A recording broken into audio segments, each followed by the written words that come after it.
Hi, ladies. How are you? I have had a really interesting insight today, over the past few days, actually, that I wanted to share with you around this idea of keeping up. So, since I've been back in LA, I've been recognizing how much in my life, when I used to live here, I spent my time trying to keep up with things. With that, when I say keeping up, that means I was keeping up appearances, I was keeping up a social calendar, I was trying to keep up financially, I was trying to keep up with trends and knowing what was happening in my city, keep up with expectations of who I should and shouldn't be. I was spending so much of my time and energy trying to keep up with everything. It always felt like I was behind trying to keep up with all of the stuff that was going on around me. And it wasn't until I stepped away over the past 6, 7 months we've been gone that I've been able to slow down and have our own space in North Carolina, South Carolina, traveling in Spain, where I felt like I didn't have to keep up. I wasn't trying to keep up appearances, trying to keep up with what everybody else was doing, trying to keep up with expectations, feeling like I had to be or do something that I really wasn't in order to receive approval, love, and acceptance or be liked by other people. And since then, it's created all of this space for my husband and I and me to focus on creation and being in the creation around our business. And I've recognized since I've been back here in LA that I've been getting super, super triggered by this old pattern of the need to keep up. And I mean, especially in LA, you can imagine it's a very much a see and be seen kind of culture here. And there's a lot of beauty and there's a lot of gorgeous consciousness, and I have a wonderful tribe of people that I love so much. But at the same time, there's parts of me that have been feeling a lot of pressure to keep up with everything that's happening here. And so it's almost like what I've noticed was happening for me is that there was this dichotomy. I was trying to fit into a mold over here of always keeping up.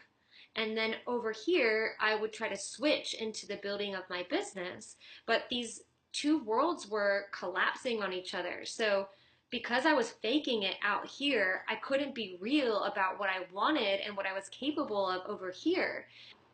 I have I have felt the stark distinction in my life now from the world and the experience of trying to keep up and the world and experience of not keeping up at all. And now I'm having an opportunity to see what it's like to move back into a space where there's so much of that energy of wanting to keep up but still maintaining my boundary and maintaining my alignment in the midst of all of that.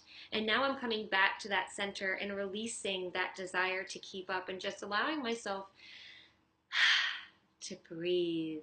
So, this is sort of a piggyback and a build on what I talked about last week in the live that I did around belonging to your dreams.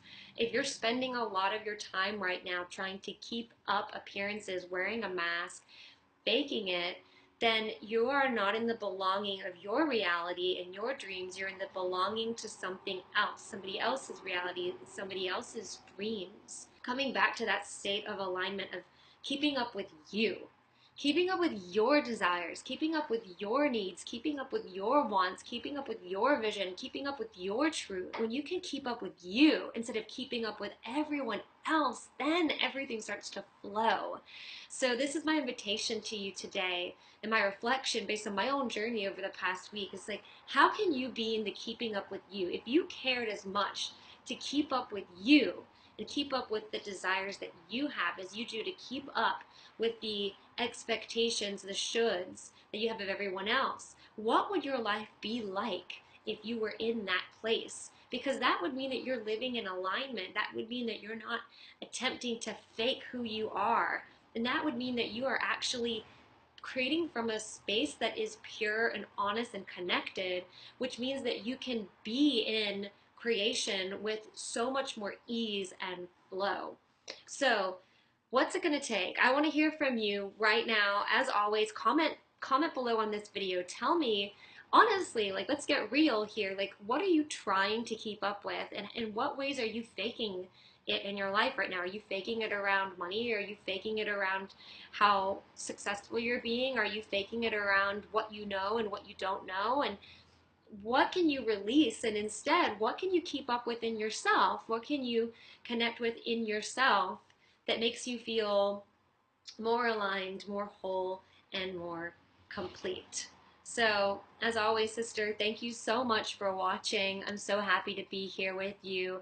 Give this some likes, give this some thumbs up, give me some comments. Let me know if you resonate with this content today, and I look forward to serving you powerfully.